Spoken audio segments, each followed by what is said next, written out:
सतयुग, त्रेता युग, द्वापर युग, कलयुग आदि 4 युग हैं जो देवताओं के 12,000 दिव्य वर्षों के बराबर होते हैं। आई समस्त चतुर्युग एक से ही होते हैं।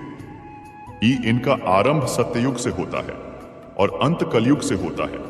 आय ब्रह्मा जी जिस प्रकार सृष्टि का आरंभ करते हैं वैसे ही कलयुग में उसका संहार करते हैं। कलयुग अब चल रहा है। महर्षि व्यास जी के अनुसार कलयुग में मनुष्यों में वर्ण, ब्राह्मण, क्षत्रिय, वैश्य, शूद्र और आश्रम संबंधी प्रवृत्ति नहीं होगी। वेदों का पालन कोई नहीं करेगा। कलयुग में विवाह को धर्म नहीं माना जाएगा। शिष्य गुरु के अधीन नहीं रहेंगे।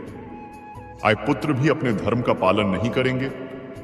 कोई किसी कुल में पैदा ही क्यों ना हुआ हो, जो बलवान होगा वही कलयुग में सबका स्वामी होगा। सभी वर्णों के लोग कन्या बेचकर निर्वाह करेंगे। कलयुग में जो भी किसी का वचन होगा वही शास्त्र माना जाएगा। सभी अपनी अपनी रुचि के अनुसार अनुष्ठान करके उसमें उपवास, परिश्रम और धन का व्यय करना धर्म कहा जाएगा। कलयुग में काम धन से मनुष्यों में बहुत ही घमंड होगा। स्त्रियों को अपने केशों पर ही रूपवती होने का गर्व होगा। स्वर्ण, मणि और रत्न तथा वस्त्रों के नष्ट हो जाने पर स्त्रियां केशों से ही श्रृंगार करेंगी। कलयुग में स्त्रियां धनहीन पति को त्याग देंगी। उस समय धनवान पुरुष ही स्त्रियों का स्वामी होगा। जो अधिक देगा उसे ही मनुष्य अपना स्वामी मानेंगे। उस समय लोग प्रभुता के ही कारण संबंध रखेंगे। द्रव्य राशि घर बनाने में ही समाप्त हो जाएगी। इससे दान पुण्य के काम नहीं होंगे और बुद्धि धन के संग्रह में ही लगी रहेगी। सारा धन उपभोग में ही समाप्त हो जाएगा। उससे धर्म कर्म के काम नहीं होंगे। कलयुग की स्त्रियां अपनी इच्छा के अनुसार आचरण करेंगी। हाव भाव विलास में ही उनका मन लगा रहेगा। अन्याय से धन पैदा करने वाले पुरुषों में उनकी आसक्ति होगी। लोग एक एक पैसे के लिए दूसरों का बुरा करने से भी नहीं कतराएंगे। सब लोग बिना स्नान करे ही भोजन करेंगे। देव पूजा, अतिथि सत्कार, श्राद्ध और तर्पण की क्रिया कोई नहीं करेगा।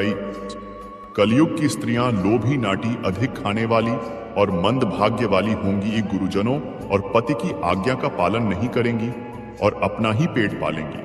क्रोध में भरी रहेंगी। देह शुद्धि की ओर ध्यान नहीं देंगी तथा असत्य और कटु वचन बोलेंगी। इतना ही नहीं, वे दुराचारी पुरुषों से मिलने की अभिलाषा करेंगी। ब्रह्मचारी लोग वेदों में कहे गए व्रत का पालन किए बिना ही वेदाध्यापन करेंगे। गृहस्थ पुरुष न तो हवन करेंगे न ही सत्पात्र को उचित दान देंगे। वनों में रहने वाले वन के कंदमूल आदि से निर्वाह न करके ग्रामीण आहार का संग्रह करेंगे और सन्यासी भी मित्र आदि के स्नेह बंधन में बंधे रहेंगे। कलयुग आने पर राजा प्रजा की रक्षा न करके बल्कि कर के बहाने प्रजा के ही धन का अपहरण करेंगे। अधर्मी मनुष्य संस्कारहीन होते हुए भी पाखंड का सहारा लेकर लोगों को ठगने का काम करेंगे। उस समय पाखंड की अधिकता और अधर्म की वृद्धि होने से लोगों की आयु कम होती चली जाएगी। उस समय 5, 6 अथवा 7 वर्ष की स्त्री और 8, 9 या 10 वर्ष के पुरुषों से ही संतान होने लगेंगी। घोर कलयुग आने पर मनुष्य 20 वर्ष तक भी जीवित नहीं रहेंगे। उस समत लोग मंद बुद्धि, व्यर्थ के चिन्ह धारण करने वाले व बुरी सोच वाले होंगे। और जब जब इस जगत में पाखंड वृत्ति दिखने लगे, साधु पुरुषों की हानि होने लगे। जब धर्मात्मा मनुष्यों के आरंभ किए हुए काम शिथिल हो जाएं, तब तब कलयुग की वृद्धि का अनुमान करना चाहिए। उस कम बुद्धि वाले मनुष्य मन, वाणी और शरीर से प्रतिदिन बारंबार पाप करेंगे। उस समय कोई सच्चा ब्राह्मण कोई विरला ही होगा। कलयुग में समय चोर राजा जैसा बर्ताव करेंगे और राजा चोरों का सा बर्ताव करेंगे। सबको धन की ही अभिलाषा होगी। स्त्रियां 16 वर्ष की आयु के पहले ही मां बन जाएंगी। स्त्रियां धन लेकर पराये पुरुषों से समागम करेंगी। शूद्र तो वक्ता होंगे और ब्राह्मण चंडाल हो जाएंगे। गौओं की संख्या घटेगी और साधुओं के स्वभाव में भी परिवर्तन होने लगेगा। कोई धर्म का पालन नहीं करेगा। भूमि बंजर होने लगेगी। पुत्र पिता के धन को उनकी आज्ञा के बिना ही लेने की चेष्टा करेंगे और इसी कारण से एक दूसरे के विरोधी बने रहेंगे। जो शील और सदाचार से भ्रष्ट है, ऐसे लोग सुखी रहेंगे। मित्रों, यह बात तो आपको पता ही होगी कि कृष्ण की मृत्यु के साथ ही द्वापर बीत गया और कलयुग का आरंभ हो गया। और समय के साथ तकनीक में उन्नति होने के कारण वासना उजागर होने लगी। हम सबको उसका बहुत और अनेक माध्यमों से समाचार मिलने लगा। वासना को अगर हम केवल शारीरिक स्तर तक ही सीमित रखेंगे तो वो ठीक नहीं होगा। वासना अर्थात केवल स्त्री पुरुष ही नहीं, अपितु वासना सत्ता की, पद की, कुर्सी की, ताकत की, शोहरत की, दौलत की, विजय की। संसार की हर मिथोलॉजी इन्हीं वासनाओं का सार है। तो वासना कोई नई बात नहीं है, ये तो बहुत पुराना व्यसन है जिसका पता अब चल रहा है। अब भी तो शुरुआत हुई है, आगे आगे देखते जाओ क्या क्या होने वाला है कलयुग में। ज्यादातर रिश्ते चारित्रिक हनन की वजह से टूटने को मजबूर है। कहीं कोई पत्नी किसी गैर मर्द के साथ अनैतिक संबंध बना रही है तो कहीं कोई पुरुष किसी गैर महिला से अनैतिक संबंध बना रहा है। इस युग में मानो मर्द और औरत के संबंधों में पारदर्शिता, एक दूसरे के लिए समर्पण की भावना महज शब्दों तक ही सीमित रह गई है। चारित्रिक हनन शारीरिक महापाप की श्रेणी में आता है जो बहुत ही तेजी से आगे निकल रहा है। कलयुग में प्रभु का न दिखाई देना कोई विचित्र बात नहीं है, क्योंकि इसके लिए भी इंसान खुद उत्तरदायी है। क्योंकि अगर इंसान का मन ही मैला है तो भगवान कहां से दिखाई देंगे। खुले शब्दों में बात की जाए तो सतयुग, त्रेतायुग, द्वापरयुग और कलयुग का वर्णन केवल सनातन धर्म में ही किया जाता है। आज के समय में हिंदुओं का अपने ही धर्म पर प्रश्न चिन्ह लगाना और मोह माया काम क्रोध लोभ स्वार्थी होना ही कलयुग की निशानी है। कलयुग में समय चोर राजा जैसा बर्ताव करेंगे और राजा चोरों सा बर्ताव करेंगे। आय सबको धन की ही अभिलाषा होगी। आय स्त्रियां 16 वर्ष की आयु के पहले ही मां बन जाएंगी। आय स्त्रियां धन लेकर पराये पुरुषों से समागम करेंगी। आय शूद्र तो वक्ता होंगे और ब्राह्मण चंडाल हो जाएंगे। आय गौओं की संख्या घटेगी और साधुओं के स्वभाव में भी परिवर्तन होने लगे। कोई धर्म का पालन नहीं करेगा, भूमि बंजर होने लगेगी। आय पुत्र पिता के धन को उनकी आज्ञा के बिना ही लेने की चेष्टा करेंगे और इसी कारण से एक दूसरे के विरोधी बने रहेंगे। आय जो शील और सदाचार से भ्रष्ट है। ऐसे लोग सुखी रहेंगे। ये बात चौंकाने वाली है कि एक समय ऐसा आएगा जब 16 वर्ष की उम्र में बाल सफेद हो जाएंगे और 20 वर्ष की उम्र में मौत आ जाएगी। ब्रह्मवैवर्त पुराण में बताया गया है कि कलयुग में ऐसा समय भी आएगा जब इंसान की उम्र बहुत कम रह जाएगी, युवावस्था समाप्त हो जाएगी। इस पुराण में कलयुग में किस प्रकार का वातावरण रहेगा, इंसानों का जीवन कैसा रहेगा, स्त्री और पुरुष के बीच कैसे संबंध रहेंगे आदि बातों की भविष्यवाणी की गई है। कलयुग में इंसानों की उम्र बहुत कम हो जाएगी। स्त्री और पुरुष दोनों ही रोगी और कम उम्र वाले हो जाएंगे। यह बात सच भी प्रतीत होती है, क्योंकि प्राचीन काल में इंसानों की औसत उम्र करीब 100 वर्ष रहती थी। उस काल में 100 वर्ष से अधिक जीने वाले लोग भी हुआ करते थे, लेकिन आज के समय में इंसानों की औसत आयु बहुत कम हो गई है। भविष्य में भी इंसानों की औसत उम्र में कमी आने की संभावनाएं काफी अधिक हैं, क्योंकि प्राकृतिक वातावरण लगातार खराब हो रहा है और हमारी दिनचर्या असंतुलित हो गई है। भगवान नारायण ने स्वयं नारद को बताया है कि कलयुग में एक समय ऐसा आएगा जब सभी पुरुष स्त्रियों के अधीन होकर जीवन व्यतीत करेंगे। हर घर में पत्नी ही पति पर राज करेगी। पुरुषों की हालत नौकरों के समान हो जाएगी। कलयुग के 5000 साल बाद गंगा नदी सूख जाएगी और वापस वैकुंठ धाम लौट जाएगी। जब कलयुग के 10,000 वर्ष हो जाएंगे तब सभी देवी देवता पृथ्वी से अपने धाम लौट जाएंगे। इंसान पूजन कर्म, व्रत, उपवास और सभी धार्मिक काम करना बंद कर देंगे। कलयुग में समाज हिंसक हो जाएगा। जो लोग बलवान होंगे उनका ही राज्य चलेगा। मानवता नष्ट हो जाएगी। रिश्ते खत्म हो जाएंगे। एक भाई दूसरे भाई का ही शत्रु हो जाएगा। कलयुग में लोग शास्त्रों से विमुख हो जाएंगे। अनैतिक साहित्य ही लोगों की पसंद हो जाएगा। बुरी बातें और बुरे शब्दों का ही व्यवहार किया जाएगा। कलयुग में ऐसा समय आएगा जब स्त्री और पुरुष दोनों ही अधर्मी हो जाएंगी। स्त्रियां पतिव्रत धर्म का पालन करना बंद कर देगी और पुरुष भी ऐसा ही करेंगे। स्त्री और पुरुषों से संबंधित सभी वैदिक नियम विलुप्त हो जाएंगे। चोर और अपराधियों की संख्या बहुत अधिक हो जाएगी। इस काल में चोर और अपराधियों की संख्या इतनी अधिक हो जाएगी कि आम इंसान ठीक से जीवन जी नहीं पाएगा। लोग एक दूसरे के प्रति हिंसक हो जाएंगे और सभी के मन में पाप प्रवेश कर जाएगा। कलयुग के अंतिम काल में भगवान विष्णु का कल्कि अवतार होगा। यह अवतार विष्णु यशा नामक ब्राह्मण के घर जन्म लेगा। भगवान कल्कि बहुत मोटे घोड़े पर अपनी विशाल तलवार से सभी अधर्मियों का नाश करेंगे।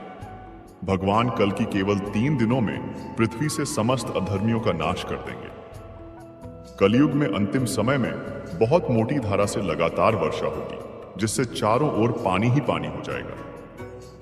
समस्त पृथ्वी पर जल हो जाएगा और प्राणियों का अंत हो जाएगा।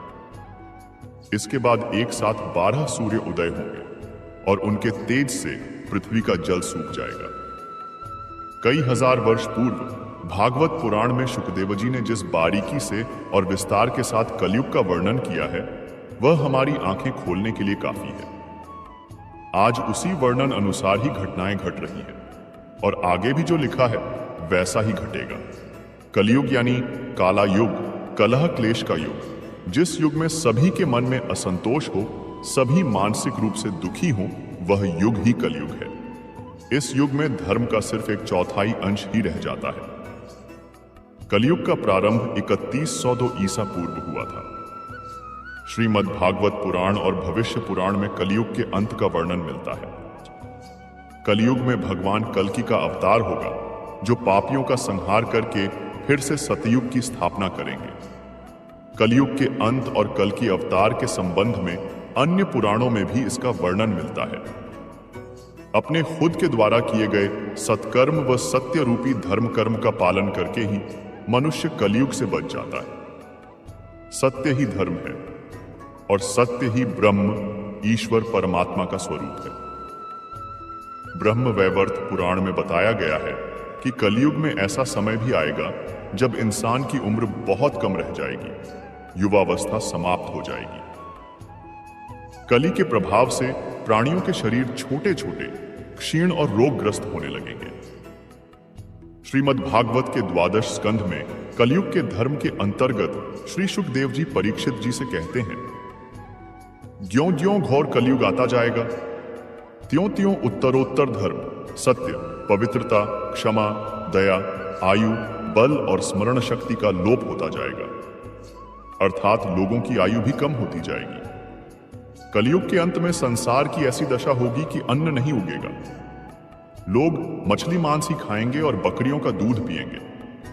गाय तो दिखना भी बंद हो जाएगी, होगी तो वह बकरी समान होगी। एक समय ऐसा आएगा जब जमीन से अन्न उपजना बंद हो जाएगा, पौधे पर फल नहीं लगेंगे।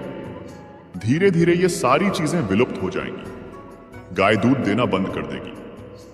पुत्र पितृवधन कृत्वा पिता पुत्रवधन तथा निरुद्वेगो बृहद्वादी न निंदामुपलप्स्यते, म्लेच्छी भूतन जगत सर्व भविष्यति न संशय, हस्तो हस्तम परिमुषेद युगांते समुपस्थिते। पुत्र पिता का और पिता पुत्र का वध करके भी उद्विग्न नहीं होंगे। अपनी प्रशंसा के लिए लोग बहुत बातें बनाएंगे, किंतु समाज में उनकी निंदा नहीं होगी। उस समय सारा जगत म्लेच्छ हो जाएगा, इसमें संशय नहीं। एक हाथ दूसरे हाथ को लूटेगा। कलयुग में लोग शास्त्रों से विमुख हो जाएंगे।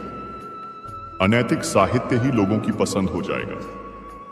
बुरी बातें और बुरे शब्दों का ही व्यवहार किया जाएगा।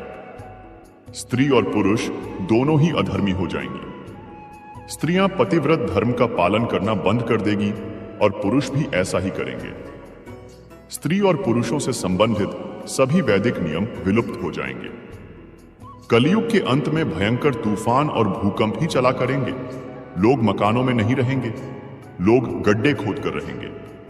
धरती का 3 हाथ अंश अर्थात लगभग 4 फुट नीचे तक धरती का उपजाऊ अंश नष्ट हो जाएगा।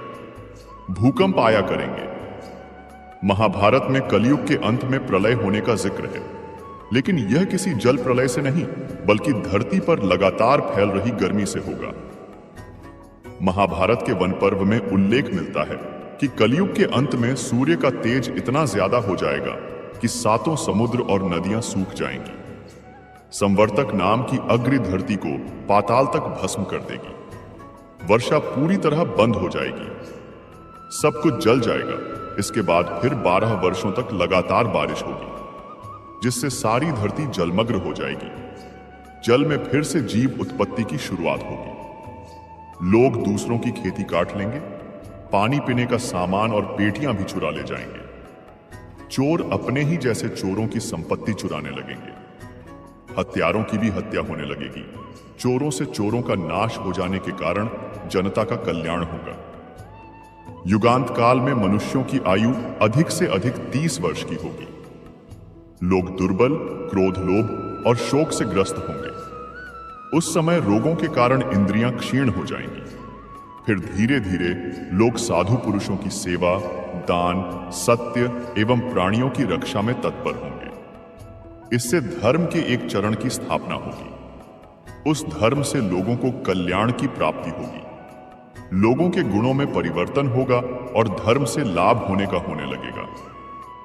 फिर श्रेष्ठ क्या है, इस बात पर विचार करने से धर्म ही श्रेष्ठ दिखाई देगा।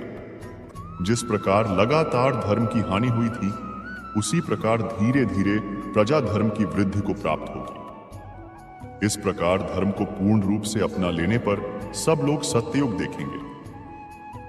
ये आपने भी कई बार सुना होगा कि कलयुग का अंत होगा। हम जिस समय में जी रहे हैं, उससे पहले यहां कोई और भी था। असल में इस युग से पहले भी कई युग थे। बाकी युगों की कहानी हम किताबों में देखते हैं। क्या कभी अपने सोचा है कि हमारा ये युग जिसमें आज ही रहे हैं, उसका भी अंत हो जाएगा? सोचकर ही कैसा लगता होगा कि कैसे हम सब अचानक से खत्म हो जाएंगे, कैसे ये दुनिया अपने आप ही नष्ट हो जाएगी और पृथ्वी का नया जन्म होगा। धरती मां भी बोझ सहते सहते थक चुकी हैं। शायद इसीलिए एक क्रम के बाद कलयुग का अंत होगा। कलयुग जिसे सबसे बेकार युग माना गया है, उस कलयुग का अंत होगा। कलयुग में यह धर्म सिर्फ दान पर टिका है। भगवान श्री कृष्ण के नित्य धाम जाते ही कलयुग का आगमन पृथ्वी पर हो गया। पुराणों में बताया गया है कि राजा परीक्षित ने कली को सशरीर बांध लिया, जब वह चांडाल वेश में गाय और बैल को पैर से मारते हुए ले जा रहा था। राजा परीक्षित ने वृषभ रूपी धर्म से पूछा कि तुम्हारे 3 पैर किसने काटे? तब वृषभ ने कहा, मैं धर्म हूं, मेरे 4 सत्य, तप, दया और दान हैं। सतयुग में धर्म के चारों पैर सुरक्षित थे। त्रेतायुग में सत्य कमजोर हो जाने से एक पैर टूट गया। द्वापर में सत्य और तप दोनों कमजोर हो जाने से दूसरा पैर टूट जाता है। दोस्तों, यह बात बहुत ही गहराई वाली है। इसे दिमाग लगाकर सुनो ताकि यह बात समझ आ जाए, क्योंकि यह बात हर मनुष्य के लिए जानना बहुत ही जरूरी है। वृषभ रूपी धर्म ने कहा, कलयुग में सत्य, तप और दया तीनों कमजोर हो जाने से तीनों पैर टूट गए हैं। अर्थात इन तीनों की गरिमा नहीं रह जाती है। चारों तरफ छल, कपट, कलह, अनीति, अन्याय और अधर्म का बोलबाला हो जाता है। कलयुग में धर्म सिर्फ दान के बल पर टिका हुआ है। दान के माध्यम से ही लोगों का कल्याण हो सकता है। उन्होंने कहा, जिस तरह धर्म के 4 पुत्र हैं, उसी तरह अधर्म के 4 पुत्र लोभ, अनीति, कलह व दंभ हैं। यह चारों कली के प्रभाव से धीरे धीरे बलवान होने हैं। इनके प्रभाव में जो आएगा, उसका धर्म भ्रष्ट होना तय है। पुराणों में कहा गया है कि जो सदाचारी, ईमानदारी, अच्छाई इत्यादि की हत्या करता है, उसको धोखा देता है, उससे कपट करता है, उसको महापापी कहा गया है। दूसरा महापापी है गोघाती, जो गाय को कसाई के यहां बेचता है और कसाई से उसको पहचान है या संपर्क है, वह भी महापापी है। शास्त्र में गोघाती भी कहा गया है।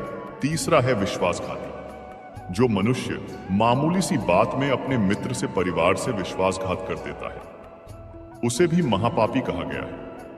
मद्यसेवी यानी शराब पीने वाला व्यक्ति भी महापापी है।